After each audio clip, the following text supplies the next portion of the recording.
आपने केवल रजिस्टर से या केवल कैपेसिटर से व्हीटस्टोन ब्रिज बनते हुए देखा होगा, और इन दोनों ही केसेस में व्हीटस्टोन ब्रिज के बैलेंस होने के लिए जो कंडीशन है वो आइडेंटिकल है।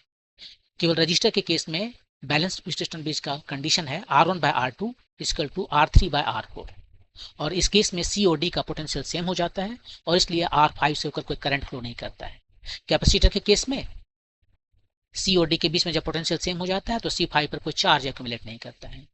लेकिन यदि हम इन दोनों को मिलाकर, रजिस्टर और कैपेसिटर को मिलाकर एक व्हीटस्टोन ब्रिज तैयार करें, जैसे कि यहाँ पर है, अपर ब्रांच में दो रजिस्टर है R1 R2 और लोअर ब्रांच में दो कैपेसिटर है C1 C2, तो ये एक व्हीटस्टोन ब्रिज बन गया। अब इसके बैलेंस होने के लिए कंडीशन क्या होगा? इसका बैलेंस होने का कंडीशन पहले के जो कंडीशन था उससे थोड़ा अलग होगा। अब यहाँ पर एक कंडीशन होगा R1/R2 is equal to C2/C1। ये R1/R2 is equal to C1/C2 नहीं होगा, अब ये रिवर्स हो गया है। जैसे कि इस एग्जाम्पल में देख लीजिए, यहाँ R1/R2 2/3 है और C2/C1 ये भी 2/3 है, तो ये बैलेंस्ड व्हीटस्टोन ब्रिज है और इस वजह से सी और डी के बीच में पोटेंशियल सेम है और 5 माइक्रोफेराड चार्ज पर कोई भी 5 माइक्रोफेराड कैपेसिटर पर कोई भी चार्ज एक्यूमुलेट नहीं होगा।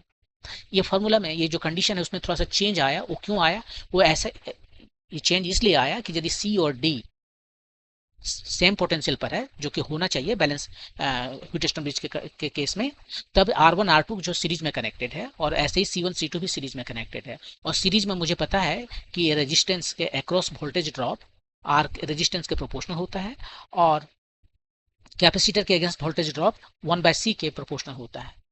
यहाँ पर R है, यहाँ पर 1/C है, इस वजह से ये इसका ऑर्डर चेंज हो गया। R1/R2 इक्वल टू C1/C2 न होकर C2/C1 हो गया।